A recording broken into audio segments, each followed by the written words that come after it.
बड़ी बहू हाँ, छोटी बहू ना। पार्ट 3। रिकैप। छोटी बहू को बहुत गलत समझा ये जानकर कांतम्मा छोटी बहू के ऊपर प्यार निछावर करते हुए बड़ी बहू को तकलीफें देना, घर का काम, रसोई का काम सब कुछ बड़ी बहू से करवाकर छोटी बहू को कुछ भी काम नहीं बोलती थी। बड़ी बहू के गहने बेचकर छोटी बहू के लिए साड़ी खरीद के लाना, सास के गैर मौजूदगी में छोटी बहू फोन पर बात करते हुए उसकी सास के सामने जायदाद के लिए अच्छा बनने का नाटक करते हुए फोन पर बोलना, वो बातें खिड़की के पीछे से वसुंधरा का सुनना, ये सब हमने पिछले वीडियो में देखा था। सिंधु कांतम्मा के सामने नाटक कर रही थी, ये चुपके से सुन रही वसुंधरा अपने कानों पर विश्वास नहीं कर पा रही थी। अपने कमरे में बैठकर उसी बात को सोचते हुए, मैंने जो सुना वो सच है क्या, या फिर कोई भ्रम है?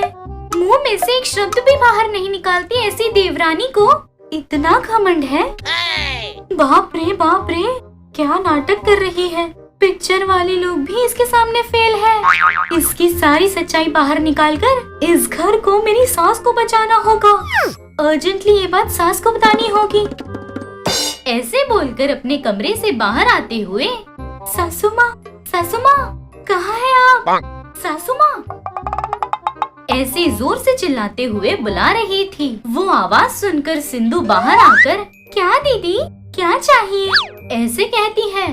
सिंधु को देखते ही वसुंधरा डर के मारे कुछ बोले बिना वहीं खड़ी रहती है। बोलो दीदी, क्या चाहिए? कॉफी पियोगी क्या? ऐसे पूछ रही थी कि वसुंधरा डर के मारे मन में, कॉफी दोगी या कुछ और दोगी? आज से तुम जो भी दोगी मैं नहीं खाऊंगी, नहीं पीऊंगी, सब मैं ही कर लूंगी। ऐसे सोचकर हिले बिना खड़ी रहती है। वो देखकर सिंधु, क्या हुआ दीदी, इतनी चुपचाप क्यों हो? ऐसे बोलते ही वसुंधरा घबराते हुए, कुछ नहीं, तुम कुछ मत दो। बेचारी अकेली कितना काम करोगी ना तुम। आज से मेरे सारे काम मैं ही कर लूंगी, ठीक है? तुम बिल्कुल मत करो, ठीक है? ऐसे बोलकर वहाँ से चली जाती है। वो देखकर सिंधु, क्या हुआ इन्हें, आज अजीब सा बात कर रही है। ऐसे सोच रही थी कि वसुंधरा वहाँ से जाते हुए, सासू माँ कहाँ चली गई? हमेशा घर पर रहती थी, अब कहाँ चली गई क्या पता। ऐसे बोलते हुए बाहर आकर चौखट पर खड़े होकर सड़क की ओर देख रही थी। अभी तक क्यों नहीं आई? ऐसे बोलकर वहीं पर यहाँ वहाँ चलते हुए सड़क की तरफ देख रही थी। ये सब घर के अंदर से देख रही सिंधु, क्या हुआ इसे, बिल्ली की तरह यहाँ वहाँ घूम रही है ये, क्या हुआ होगा? मैं जो फोन पर बात कर रही थी वो इसने सुन तो नहीं लिया? ऐसा नहीं हो सकता, अगर जान भी लिया तो उसी को प्रॉब्लम होगी। जाने दो, चाहे जो हो, सेवा करने से पीछा छूट गया। ऐसे बोलकर वहाँ से घर के अंदर जाती है। वसुंधरा कांतम्मा कब आएगी ये सोचते हुए घर के सामने ही बैठी रहती है। शाम को अंधेरा होने के समय पर वसुंधरा का पति मुरारी आकर, कमरे से बाहर भी नहीं निकलती थी तुम, और आज क्या यहाँ बैठी हो? वो ऐसे बोलने जा रही थी कि 1 मिनट रुककर मन में, अगर इन्हें बता दूंगी तो सबको बता देंगे, इनके पेट में कोई बात नहीं टिकती, ये बात पहले सासू माँ को बताऊंगी। ऐसे मन में सोचकर बाहर से, कुछ नहीं जी, सासू माँ सुबह से दिखाई नहीं दे रही, कहाँ चली गई क्या पता। आप एक बार गांव में जाकर देख कर आइए। मैं नहीं जाऊंगा। नहीं जाओगे तो कैसे? सुबह से घर पर नहीं है, कहाँ चली गई, कैसी है, इस बात की थोड़ी सी भी फिक्र नहीं आपको? जाइए ना। अरे जरूरत नहीं है। सासू माँ दिखाई नहीं दे रही, इस बात पर मैं ही इतना परेशान हो रही हूँ। ऐसे आपकी माँ नहीं दिखाई दे रही, इस बात पर थोड़ी भी फिक्र नहीं हो रही? पूरी बात ध्यान से सुनो जरा, बड़ करती ही रहोगी क्या तुम? मेरी माँ अपनी बहन के घर गई हैं, 4 दिन तक नहीं आएंगी। ऐसे कहता है। वो बात सुनते ही वसुंधरा शॉक। दूर से ट्रांसफॉर्मर फूटने की आवाज आती है। वसुंधरा वहीं पर उदास होकर बैठती है। चेहरे पर उदासी, मुंह से बात भी नहीं निकल रहा था। वो देखकर मुरारी अभी तक नए शो के एंकर की तरह जोर जोर से चिल्ला रही थी तुम। अभी क्या हुआ, गूंगे की तरह ऐसे बैठी हो? अगर मैं बता भी दूं तो समझोगे नहीं। मुझे तो तुम ही समझ नहीं आ रही, तुम्हारी बातें क्या समझ आएंगी।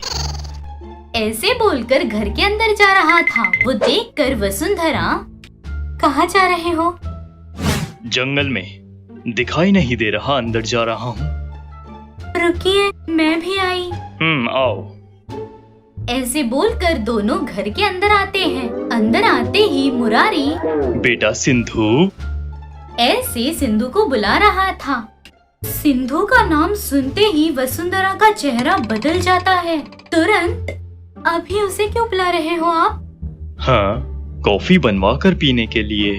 ऐसे बोल रहा था तब सिंधु आकर, कॉफी पियेंगे जीजाजी? हाँ। ऐसे मुरारी बोल रहा था कि वसुंधरा, हाँ मैं बना दूंगी, तुम जाकर आराम करो, ऐसे कहती है। वो बातें सुनकर मुरारी शॉक। सिंधु आश्चर्यचकित होकर, दीदी तबीयत ठीक है ना? मुझे क्या होगा, मैं बिल्कुल ठीक हूँ, तुम जाओ, इनके लिए मैं बना दूंगी। ऐसे बोलकर सिंधु को वहाँ से भेज देती है। उसके जाते ही वसुंधरा, आप रुकिए, मैं अभी आती हूँ। ऐसे बोलकर जाते हुए एक बार मुरारी की तरफ देखती है।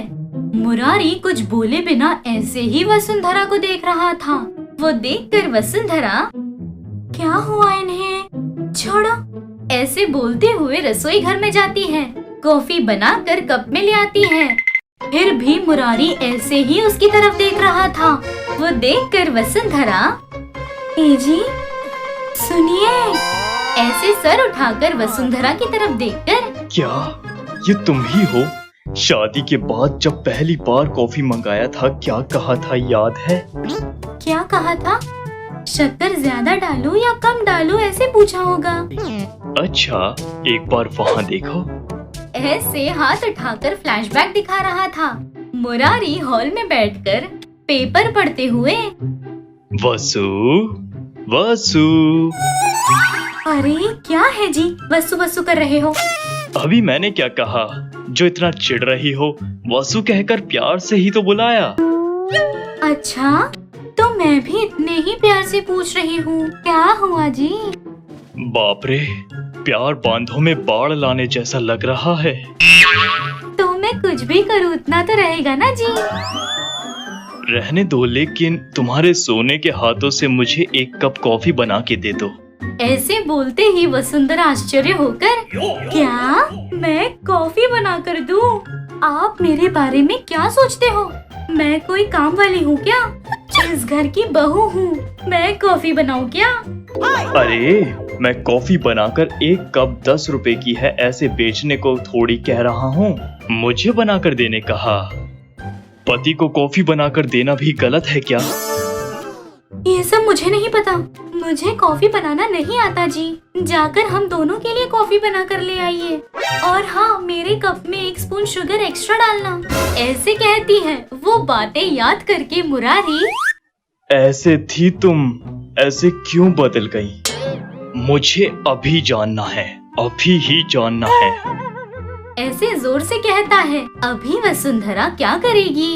अपने पति को सिंधु के बारे में जाना सच बताती है या नहीं, ये हम अगले वीडियो में देखेंगे। तब तक के लिए देखते रहिए आहा टीवी।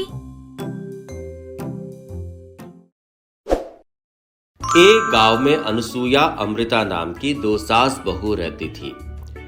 उनकी मिडिल क्लास फैमिली थी। अमृता का पति अंजी जॉब करता था। सास बहू दोनों हमेशा कैसे पैसे कमाया जाए, कैसे अमीर बने, सोचते रहते थे। ऐसे सास बहू दोनों एक दिन किचन में खाना बना रहे थे। सासू माँ, बोलो, अपना ये मिडिल क्लास का जीवन अब समाप्त हो जाना चाहिए। क्या कहती हो? हम लोग कब बड़े घर में जाएंगे? हम लोग कब कार में घूमेंगे? पैदा होकर 50 साल होने वाले हैं। इन 50 सालों में मैंने कितने बार सोचा होगा ऐसा? आपने ऑलरेडी सोचा था? कहकर बोलती है। अमृता का पति अंजी की आवाज सुनाई देती है। अंजी ऑफिस जाते हुए, अमृता, अमृता। अरे अरे क्या है, मैं क्या चंद्रमंडल पर हूँ? ऐसे चिल्ला रहे हो? धीरे से बुला सकते हो ना? धीरे से बुलाऊं? ठीक है, कल से अमृता अमृता कहकर कान में बुलाऊंगा, बोलता है। अमृता हैरान होकर, रहने दो, हमेशा की तरह ही बुलाओ। जाकर टिफिन बॉक्स लेकर आओ। ठीक है, रखिए, आती हूँ। कहते हुए अंदर जाकर खाली हाथ वापस आ जाती है, जो देखकर अंजी, बॉक्स कहाँ है? सॉरी जी, अभी तक खाना पूरा नहीं बना, कहती है। अंजी शॉक हो जाता है। खाना नहीं बना? बिना खाना बने ही? ठीक है, रखिए, लाती हूँ कहकर अंदर क्यों गई थी? भूल गई थी जी। अंजी फिर से शॉक। खाना बनाया है या नहीं वो भी भूल गई। 5 मिनट दीजिए, बन जाएगा। खैर रहने दो, बनाकर तुम ही खाओ। उधर मुझे फ्लैट देखने जाना है, बोलता है। अमृता आश्चर्य होकर, फ्लैट? फ्लैट कहाँ से? हम लोग खरीद रहे हैं क्या? फ्लैट? हम लोग? शहर में 1 गज जमीन की कीमत पता है क्या तुम्हें? हर घंटे कीमत बढ़ती जा रही है। कहीं पर कम कीमत में मिलेगा तो लेंगे, पर अभी नहीं। ठीक है, मैं चलता हूं, कहकर वहां से जल्दी जल्दी में चला जाता है। उसके जाते ही अमृता सोच में पड़ जाती है। वहां से किचन में जाती है। किचन में सास अनुसुईया बहू को परेशान देखकर, क्या हुआ? फिर कैसी हो? कुछ नहीं सासू माँ, बोलती हुई वही खड़ी सोच रही होती है। थोड़ी देर के बाद अनुसुईया फिर से, टिफिन पियोगे क्या? पीऊंगी सासू माँ। कॉफी खाओगे क्या? खाऊंगी सासू माँ। तो फिर अब बताओ, क्या सोच रही हो? फिर से वही कहती है। गुस्से में आकर अनुसुईया, कुछ नहीं है क्या? कुछ नहीं। टिफिन पियोगे पूछा तो पीऊंगी, कॉफी खाओगी पूछा तो खाऊंगी। कोई भी कॉफी खाता है क्या? टिफिन पीता है क्या? थोड़ा भी सोचे बिना समाधान दिया है तुमने। क्या सोच रही हो बताओ? वो सासू माँ, हम लोग अभी कोई ना कोई बिजनेस करेंगे तो कैसा रहेगा? टाइम वेस्ट के सिवा कुछ नहीं होगा। एक दिन में लाखों के मालिक हो जाए, ऐसा कोई बिजनेस होता तो बताओ। थोड़ी देर पहले आपके बेटे फ्लैट देखने जा रहे थे, तो मैंने पूछा क्या है, उन्होंने बताया जमीन खरीदना हमसे नहीं होगा, हर घंटे कीमत बढ़ती है बोला है उन्होंने। हाँ तो क्या सासू माँ, हम लोग उस बिजनेस में उतरेंगे तो कैसा रहेगा? क्या प्लेट का बिजनेस? नहीं सासू माँ, रियल एस्टेट। Real estate? हम औरतों से ये काम हो पाएगा क्या? उधर वैसे भी धोखा ज्यादा होता है सुना है मैंने। कुछ नहीं होगा सासू माँ, हमने क्या कम खाया है? वो भी सच है, मुर्गी लाने पर उसके बाल भी बिना बचाए खाया है हमने, कहती है। अमृता शॉक। सासू माँ, मैं कह रही हूँ मुर्गी, उसके बालों के बारे में नहीं। बिजनेस करे या नहीं ये बताइए। देखते हैं, अपने पास पैसे नहीं है, कोई बात नहीं, अपने पास का सोना गिरवी रखकर उधार ले सकते हैं। पर क्या अपने घर में मान जाएंगे? बताएंगे तो मानेंगे या नहीं मानेंगे का डर रहेगा, इसलिए हम नहीं बताएंगे ना। बिना बताए करते हैं, लाभ मिलने पर वही लोग तारीफ करेंगे, अच्छा काम किया तुमने कहकर, तो फिर करते हैं। दोनों सास बहू सोचते हैं और जैसा उन्होंने सोचा था, अलमारी में से छुपा कर रखे सारा सोना गिरवी रखकर पैसे लेते हैं। सासू माँ, पैसे रेडी, लैंड भी रेडी, आउटर रिंग रोड के पास जमीन है, जाकर देखते हैं। सोचकर दोनों आते हैं नंदू नाम के आदमी से। बताओ भाई, क्या कीमत बोल रहे हो? बोलो क्या है दीदी, बगल वाली पार्टी का लैंड तो 1 गज 10,000 में बिका है। 1 गज 10? वो वास्तु वाली जगह है ना भाई, और बगल में ही रोड भी है। ये ऐसा नहीं है ना, इसलिए 1 गज 7.5 करके दे दो। 7.5? ये तो बहुत कम है। नहीं, पर 8 में। 8 फाइनल, ये लो एडवांस। बोलकर हाथ में थोड़ा पैसा रखती है, जो देखकर अनसुया शॉक। अरे क्या है, बहुत एक्सपीरियंस्ड वालों की तरह ऐसे खत्म कर दिया। इस तरह की बातों में घुस जाना चाहिए सासू माँ। आप देखिए, ऐसे मत रहिए, मुझे देखकर सीखिए। ऐसा कहती जा रही थी, जो देखकर अनसुया, हाँ ठीक है, तुमने 8 में खरीदा है ना, इसे मैं 12 में बेचूंगी, देखो। कहती है। जैसे बोला था, उस लैंड को फिर से 1 गज 12,000 में बेचती है, जो देखकर अमृता शॉक। कैसे सासू माँ, कैसे बेचा? सिंपल, इसमें 1 प्लॉट खरीदा, खरीद कर घर गई कि नहीं मुझे करोड़ रुपए की लॉटरी मिली, कहकर लोगों को विश्वास दिलाया। बेवकूफ लोगों ने खरीद लिया। कहती है। सास की बातें सुनकर अमृता शॉक। सच में सासू माँ, आप बहुत महान हो। अपना बहुत ही प्रॉफिट हुआ है, कोई दूसरा लैंड लेकर बेचते हैं। सोचकर दोनों वहां से जाते हैं। इस तरह 2-3 महीने सास बहू दोनों बहुत पैसे कमा लेते हैं। बड़ा घर, कार खरीदने के रेंज तक पहुंच जाते हैं। तब दोनों मिलकर अंजी से हुई पूरी बात बताते हैं। पूरी बात सुनकर अंजी, बहुत अच्छा काम किया, आपने जितना चाहा था उतना मिल गया ना, अब उस बिजनेस को बंद कर दो। किस लिए बेटा? माँ, उसमें किस्मत हमेशा एक जैसी नहीं रहती, ज्यादा लालच किस लिए? अब बस। कुछ नहीं होगा, अभी तो सिटी सेंटर में साइट देखा है, उसे खरीद कर बेच देंगे तो बहुत पैसे आएंगे। हाँ सच में ये काम करते हैं, तब एक कार नहीं, हर एक कार में घूम सकता है, बोलते हैं। और अंजी की बात बिना सुने वहां से चले जाते हैं। जैसा सोचा था, अभी तक जो भी कमाया हुआ पैसा था पूरा लगाकर उस लैंड को खरीदते हैं। लैंड तो खरीद लिया, 1 या 2 महीने रुककर उसे डबल रेट में बेच देंगे। सोच रहे थे दोनों, तो लैंड पर फेंसिंग लगाने को खोद रहे थे। तब पुराने जमाने का एक शिवलिंग बाहर निकलता है, जो देखकर आसपास के लोग मिलकर शिवलिंग के मिले की जगह पर मंदिर बनाने के लिए उस लैंड को उपयोग करने का निर्णय लेते हैं। ये बात जानकर सास बहू दोनों परेशान होकर वहां आते हैं। ये हमारी जगह है, यहाँ कोई मंदिर नहीं बनने देंगे। आप कौन है न बनाने देने के लिए? महाशिव का रूप यहाँ मिला है, मंदिर यही बनेगा, कहकर सास बहू के कितने भी बोलने पर बिना सुने एक ट्रस्ट बनाकर मंदिर बना देते हैं। सास बहू का लैंड उस मंदिर में चला जाता है। उससे सास बहू दोनों शॉक हो जाते हैं। मैंने कहा था ना, सुना नहीं, और चाहिए बोलकर गए थे, पूरे डूब आए, कह रहा था। सास बहू दोनों सर पर हाथ रखकर बैठ जाते हैं। ये एपिसोड भी आपको पसंद आया ना? फिर देर किस बात की, अभी हमारे चैनल को सब्सक्राइब कीजिए, घंटी भी जरूर बजाइएगा। इस एपिसोड में आपको जो अच्छा लगा नीचे कमेंट में लिखिए। आप लोगों के मुंह से आहा कहलवाने वाले और भी वीडियोस के लिए देखते ही रहिएगा आहा टीवी। अच्छा था, गांव में हर किसी की मदद करता था। रमेश का दूसरों की मदद करना सुमन को बिल्कुल नहीं पसंद था। एक दिन सुमन दोनों बच्चों को स्कूल के लिए तैयार कर रही थी।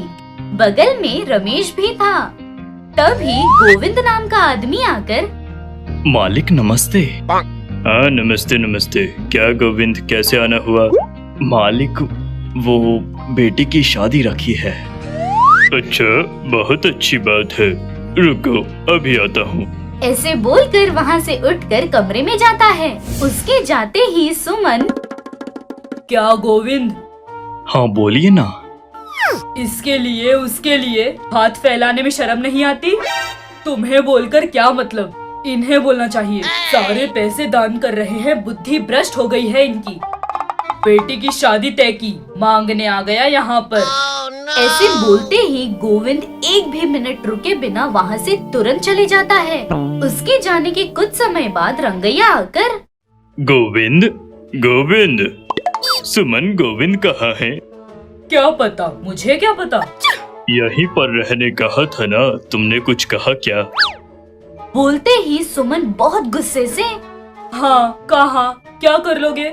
सारे पैसे दान कर करके 100 एकड़ की जमीन को 10 तक खींच लाए आपके दादा और पिता। अब आप भी ऐसे ही करके सारे पैसे देकर बच्चों को फुटपाथ पर ले आओगे? क्या बोल रही हो तुम? नाम कमाने के लिए पैसे बांटना बंद कर दीजिए। 1 रुपया खर्च करने के लिए कितना सोचना पड़ता है। थोड़ा सा भी सोचे बिना इतने सारे पैसे दान कर रहे हैं।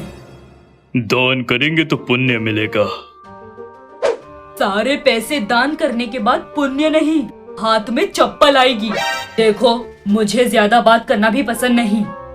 एक ही बात बोल रही हूँ, सुनिए। आज के बाद इस घर पर कोई भी मदद के लिए नहीं आना चाहिए। आप मदद नहीं करेंगे, अगर किया तो मैं और दोनों बच्चे घर के पीछे की बावड़ी में कूद जाएंगे। ऐसे बोलकर वहाँ से चली जाती है। उसकी बीवी ऐसे क्यों बर्ताव करती है, रमेश को बिल्कुल नहीं समझ आता। ऐसे दिन गुजर रहे थे। रमेश के घर मदद के लिए आने वाले लोग दिन भर दिन घटते हुए कुछ दिन बाद उस घर की चौखट कोई नहीं लांघता था। ऐसे सुमन रमेश के ऊपर हुक्म चलाकर घर की सारी जिम्मेदारी हाथ में लेकर आए हुए 1-1 रुपये खर्च हो रहा 1-1 पैसे का हिसाब रखती थी। ऐसे दिन गुजर रहे थे। दोनों बच्चे बड़े हो रहे थे। एक दिन पांडु माँ के पास आकर, माँ, क्या बेटा, क्या चाहिए? माँ, मैं आज पहली बार कॉलेज जा रहा हूँ, 100 रुपये दे दो। ऐसे कहते ही सुमन आंखें बड़ी करके, क्या 100 रुपये? क्यों रे 100 रुपये? ये क्या माँ, कॉलेज जाना है ना, बस में जाकर बस में आना है। बस की टिकट कितनी है कॉलेज के लिए? 10। आने जाने का 20 रुपया होगा। तो तुझे 100 रुपये क्यों चाहिए? 20 देती हूँ, जाकर आ।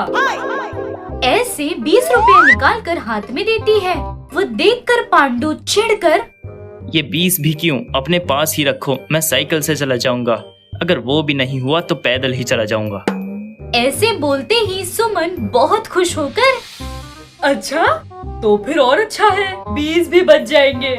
ऐसे बोलकर बेटे के हाथ से 20 रुपये भी छीन लेती है। वो देखकर पांडु शॉक। वहीं खड़े रहकर सब देख रहा रमेश गुस्से से, सुमन, दिन ब दिन तुम्हारा कंजूसपना बढ़ते ही जा रहा है। तुम बाहर वाले को दे रही हो, खुद के बेटे को ही दे रही हो ना। कल को सारी जायदाद उसी की होगी ना। ऐसे 100 रुपए देने में हिचकिचा रही हो। आपको कुछ नहीं पता जी, आप चुप रहिए। 1-1 पैसा जोड़कर ही ये जायदाद उसके नाम कर सकते हैं हम। अगर अभी सब देकर खर्च कर दिया तो उसे देने के लिए क्या बचेगा? ठेंगा। तुम नहीं बदलोगी। तुम्हारी वजह से गांव में नाम डूब गया मेरा। पहले जब मैं गांव में जाया करता था, जमींदार रमेश कहा करते थे। अभी क्या कह रहे हैं पता है? कंजूस सुमन का पति कह रहे हैं।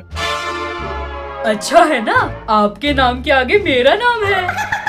ऐसे कहते ही रमेश आश्चर्य होकर, वो लोग तुम्हें बुरा कह रहे हैं। कहाँ तो कहाँ, उनके कहने से मेरे पास जो कुछ भी है छोड़ दूं मैं। वैसे भी आप क्या आज बहुत बात कर रहे हो? खेत में जाकर काम कीजिए। क्या करना है, कितना देना है, मुझे अच्छे से पता है। जाइए। ए सुन, तू एक काम कर। हाँ, क्या करूं? चलते हुए कॉलेज जा, बहुत पैसे बच जाएंगे। मैं कॉलेज नहीं जाऊंगा तो और पैसे बचेंगे ना। मैं कॉलेज छोड़ देता हूँ। ऐसे बोलते ही सुमन घबराते हुए, अरे बेटा, ऐसे मत कर। तू अच्छे से पढ़ेगा तो ही तो बहुत सारा दहेज देंगे। ऐसे कहती है। वो बात सुनकर पांडु शॉक। मतलब ज्यादा दहेज लेने के लिए मुझे पढ़ा रही हो तुम? और क्या, हजारों रुपये फीस भरकर क्यों पढ़ा रही हूँ मैं? कल तुम लाखों में दहेज लोगे, इसलिए तुम जितना अच्छा पढ़ोगे उतना ज्यादा दहेज आएगा। जाओ, अभी कॉलेज जाओ। ऐसे बोलते ही पांडु मन में, मिल गई, अब बताता हूँ। ऐसे सोचकर ऊपर से, तो फिर मेरी एक शर्त है, उस पर हाँ कहोगी तो ही कॉलेज जाकर पढ़ूंगा। तुम्हें लाखों रुपये दहेज लाऊंगा। शर्त? कैसी शर्त? तुम्हें लाखों रुपए दहेज चाहिए तो मुझे कॉलेज जाकर अच्छे से पढ़ना होगा ना। अभी मुझे कॉलेज जाने के लिए तुम्हें मुझे बाइक दिलानी होगी, उसमें पेट्रोल के लिए रोज पैसे देने होंगे, कॉलेज के खर्च के लिए पॉकेट मनी देना होगा। अगर ये सब मानोगी तो मैं कॉलेज जाऊंगा, नहीं तो मैं घर पर ही रहूंगा। फिर तो तुम्हें कुछ मिलने से रहा। ऐसे बोलते ही थोड़ी देर चुप होकर अपने बेटे को देख रही थी। वो देखकर शौक हो गई शायद। कैसे नहीं देंगी, अब सारी चीजें देंगी अब।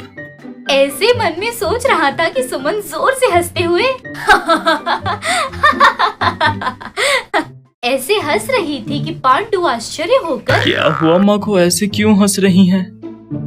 ऐसे मन में सोच रहा था कि सुमन, अरे पागल, मैं क्या तुझे इतनी पागल नजर आ रही हूँ?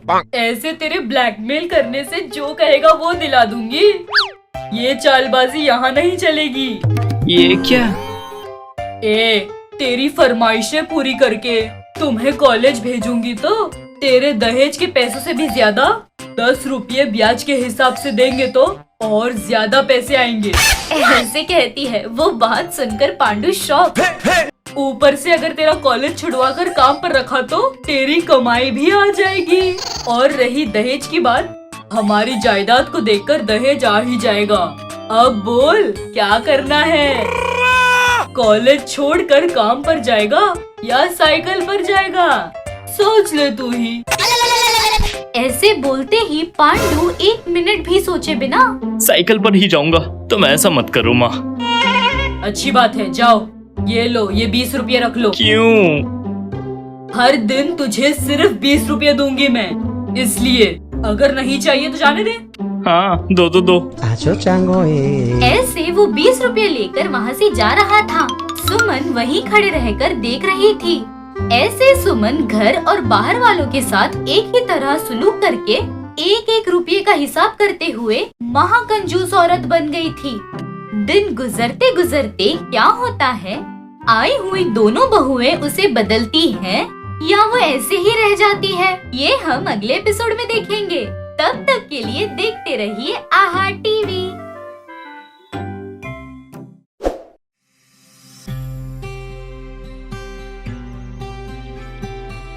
एक गांव में शांतमा सरिता नाम की सास बहू रहती थी। सास बहू दोनों को पार्टियां और फंक्शन बहुत पसंद थी। गांव में जो भी फंक्शन होता वो लोग जरूर जाते, जो घर के लोगों को बिल्कुल भी पसंद नहीं था। किस लिए, इस वीडियो में देखते हैं। एक दिन सुबह सरिता तैयार हो रही थी, तब उसका पति संजय, अरे क्या मैडम जी, कहीं जाने के लिए तैयार हो रहे हो क्या? बोलता है, पर सरिता बिना कुछ कहे चुपचाप थी, जो देखकर संजय फिर से, तुमसे ही पूछ रहा हूँ मैडम, आज किसके घर में टेंडर लगा रहे हो? अपनी बगल वाली गली में चाची के बेटे की शादी है, कहती है। उसकी बात सुनकर संजय चिढ़ाते हुए कहता है, हाँ जाओ जाओ, शादी में कुत्तों की हलचल जैसे ज्यादा होती है, उसके घर के शादी में तुम क्यों परेशान हो रही हो? अभी आपने मुझे कुत्ता कहा क्या? हाँ बोला। अभी तक शादी या फंक्शन बोलकर की परेशानी काफी नहीं है, और फ्रेश करोगे क्या? हाय राम, ऐसा मैंने क्या किया? बिना कुछ कहे बोला क्या, बताओ? फिर भी तुम्हें शादी में कैसे बुलाया? उन्हें हमें बुलाना पड़ेगा क्या? एक ही गांव वाले हैं, क्या गलती है? तब तुम्हें डांटने में मेरी क्या गलती है? आप मुझे डांट रहे हो, अभी शादी है। हाँ अभी शादी है। मेरी माँ को बताया क्या? नहीं, आपकी माँ को बताऊंगी। सासू माँ, सासू माँ, कुछ भी कहने पर बस सासू माँ कहकर चिल्लाने लगती है। सासू माँ कहकर रोते हुए सासू माँ के पास आकर बहू को रोता देखकर शांतम्मा, क्या हुआ? कोई नेकलेस मिस हो गया क्या? ऐसे रो रही हो? नहीं सासू माँ, आपका बेटा मुझे कुत्ता कहकर डांट रहा है, कह रही थी कि शांतम्मा थोड़ा समय लगाकर। अच्छा, उसके लिए वो ठीक है बेटी, वही तुम्हारे ससुर जी ने तो मुझे लोमड़ी कहकर डांट कर और कुत्ते की तरह मारा था। अरे सच में क्या सासू माँ? तुम्हें भी मारना है तो बोलो, बिना कुछ कम हुए मारूंगा। सासू माँ, अरे क्या है बेटा, तुम्हारे ऑफिस जाने का टाइम हो गया, जाओ। इन अत्याचारों को देखकर लगता है कि ऑफिस ही चला जाऊं। अरे लंच बॉक्स दोगे तो लेकर जाऊंगा, सोचकर रुका हूँ। आज शादी में जाएंगे इसलिए खाना नहीं बनाया, तुम कहीं बाहर ही खा लेना। माँ, शादी शाम को है ना, तब तक बिना खाए रहोगे क्या? मतलब तब तक भूखे रहेंगे तो शादी में ज्यादा खा सकेंगे, इसलिए। कहती है, जो सुनकर संजय शॉक्ड हो जाता है। सच बोलो, आप लोगों ने कल भी नहीं खाया ना? तुम्हें कैसे पता? जो सुनकर संजय फिर से शॉक्ड हो जाता है। तुम्हारे चेहरे देखकर पता चल रहा है। ठीक है, मैं तो चलता हूँ। आप लोग घर में रहोगे या फिर गांव में गुम हो जाओगे, आपकी मर्जी। बोलते हुए वहाँ से चला जाता है। उसके जाते ही सासू माँ चले क्या? हाँ हाँ चलो चलते हैं। कहते हुए दोनों वहाँ जहाँ शादी हो रही है उस जगह पे पहुँच जाते हैं। एंट्री के पास रुककर, सासू माँ क्या डर लग रहा है सासू माँ? किस लिए? इसलिए सासू माँ, इस शादी में हमें नहीं बुलाया है ना, अगर कोई आकर पूछेगा तो क्या कहेंगे?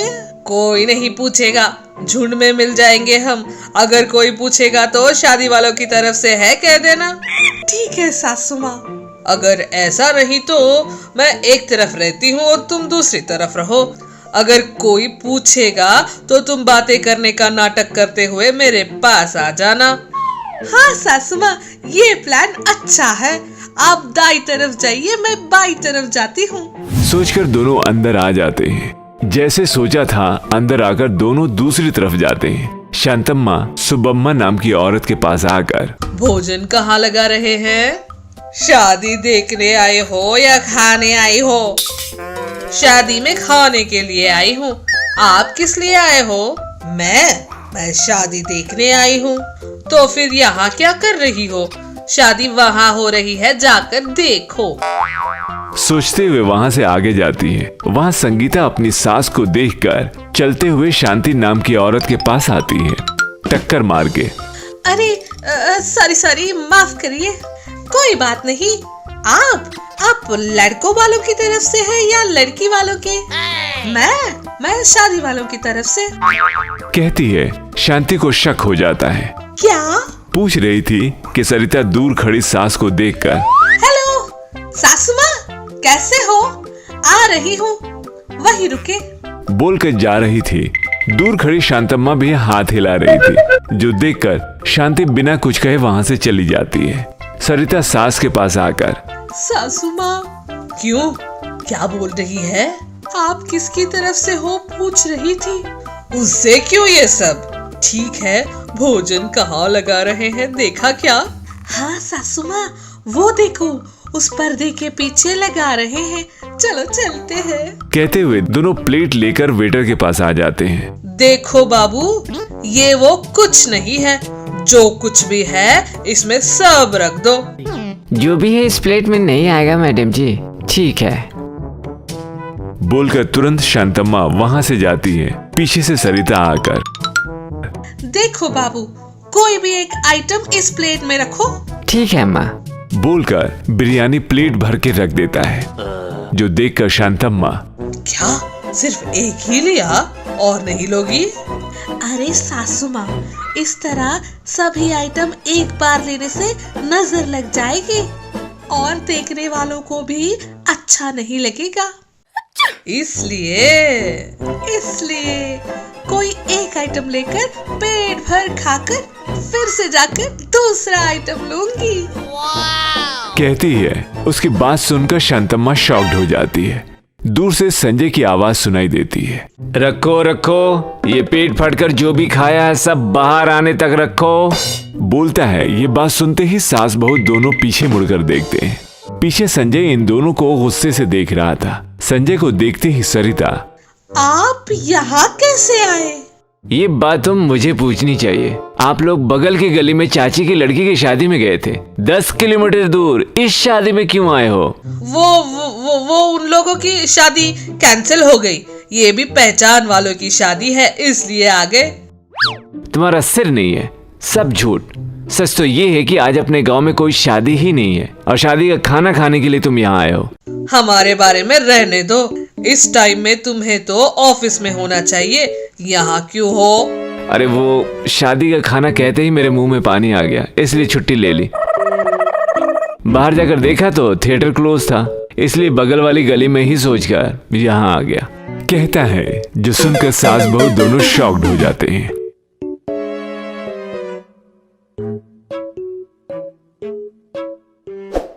ये एपिसोड भी आपको पसंद आया ना?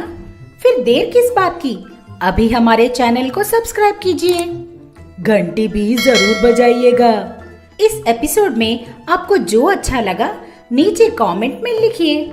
आप लोगों के मुंह से आहा कहलवाने वाले और भी वीडियोस के लिए देखते ही रहिएगा आहा टीवी।